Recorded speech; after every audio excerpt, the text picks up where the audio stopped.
You are always connected, yet you feel more lonelier now more than ever. Your phone starts buzzing, but it's just another notification. It's empty, meaningless. You are scrolling past hundreds of posts, yet no one truly sees you. When was the last time someone looked you in your eyes and truly understood you? Now, if you're feeling ignored, isolated, or like you're just passing through life unnoticed, let me tell you this, you're not alone. But I have to be brutally honest with you. No one cares about your loneliness. There's no one coming to save you. And if you do not take control of this situation right now, this isolation, this loneliness is going to consume you. But what if I told you that there's a cure to your loneliness? And it's not what you think. It is not more friends. It is not more validation. It is not more social media. The answer lies within a philosophy that's forged in relentless self-mastery, in suffering, in hardship. The philosophy in which I speak of is Stoicism. And Stoicism holds the key to you breaking free from your loneliness. And in today's video, I'm going to show you how to get that key and use it to break free once and for all. Let's dive into it. Now, in the past, loneliness was a huge warning sign. It was your brain's way of telling you, if you don't get connection now, you are going to die. You see, the earliest humans, they relied heavily upon being a part of a tribe. It was impossible for just one person to go out there and build their own shelter, hunt for their own food, and protect themselves from predators.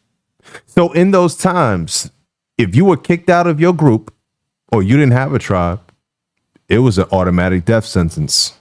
Now, fast forward to today. You're bombarded with artificial interactions. The likes, the comments, the direct messages. You don't need more interactions with people. What you really need is deeper ones. But there's a few problems with this. Now, for one, this shouldn't come to any surprise for anybody, but social media. Social media has replaced real connection with validation.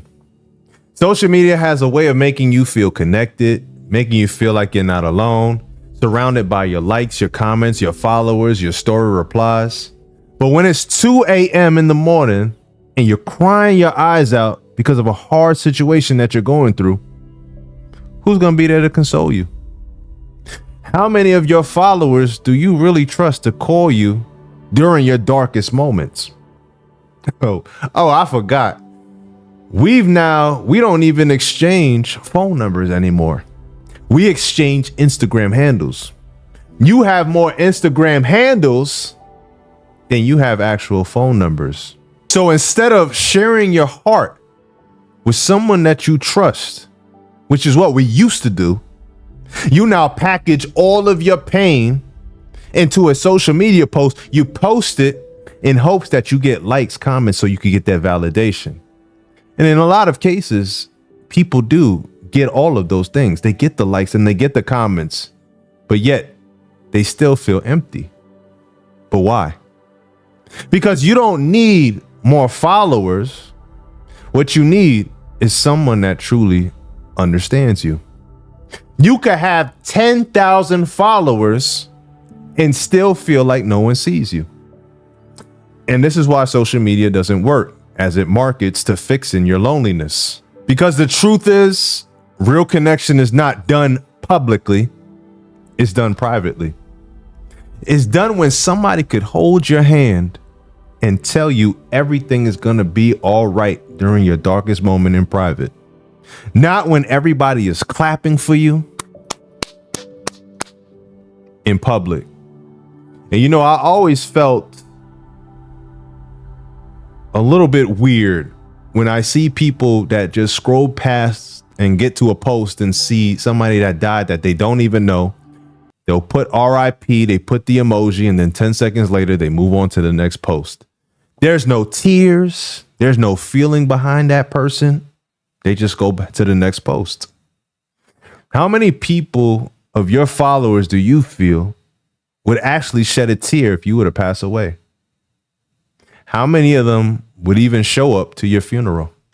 Now, the second problem is that your fear of rejection is keeping you locked away. You hesitate when it comes to reaching out to people because you feel you're going to be humiliated. You might be ignored. You might be judged. And then you tell yourself, I'll just wait for people to come approach me. I'll wait for people to reach out to me. But let me ask you this. Do it ever happen? No. So the more you keep avoiding reaching out to somebody or going out there and meeting people new, your loneliness is only going to continue to deepen.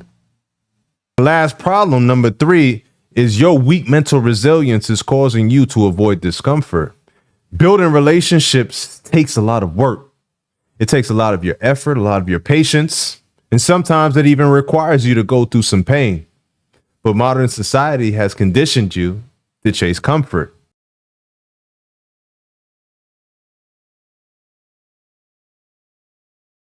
Every time an awkward conversation comes about, what do?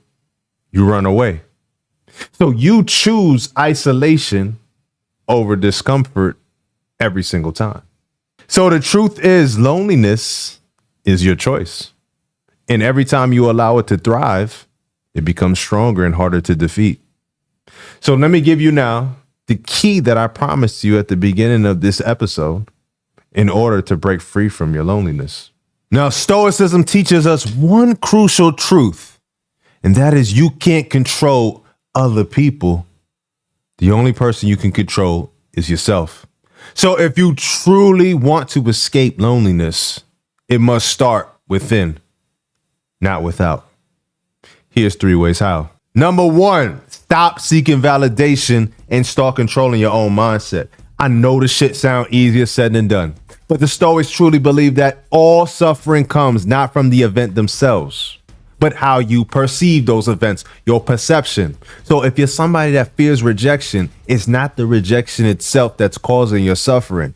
It's that you assign too much value to how people will perceive you. Now, what if you could stop fearing rejection and you saw it as proof that you're actually living, that you're actually doing something that majority of people in this world would never do, and that is to try.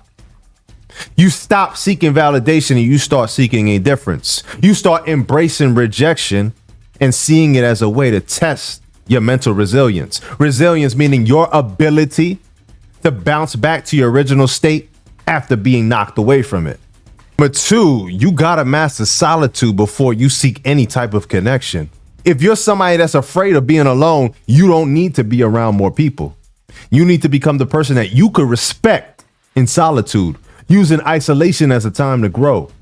Start reading more. Start training your body, training your mind, learning a new skill, because it's not until you start investing in yourself that you will never accept another shallow relationship. And number 3, you have to start acting with courage and stop waiting for others. Marcus Aurelius, one of the greatest Stoics, he said, waste no more time arguing what a good man should be. Be one. Stop waiting for people to come and invite you, man. Stop waiting for people to message you, to validate you. Go out there, message other people, invite other people, ask them to hang out, compliment strangers. Is the shit gonna feel weird? Yeah, it's gonna feel uncomfortable. But you wanna know what's even more uncomfortable? Is when you're on your deathbed and they ask you, what is your biggest regret? And that is that you were too afraid to go out there and build relationships. So right now you have 2 choices. For one, keep doing what you're doing. Keep hoping, keep scrolling, keep wishing that someone comes saves you from your loneliness. Or 2, you start embracing the Stoic mindset. You stop fearing rejection. You start taking action. You start speaking up. You start embracing discomfort. You start becoming the man that other people will want to be around. There is no amount of social media likes, comments, DMs that will ever cure your loneliness. The only way to cure it is actual, meaningful relationships that are depthsual, not shallow. Now, I hope this helped. And if it did, comment, like, subscribe, and I'm going to see y'all on the next video.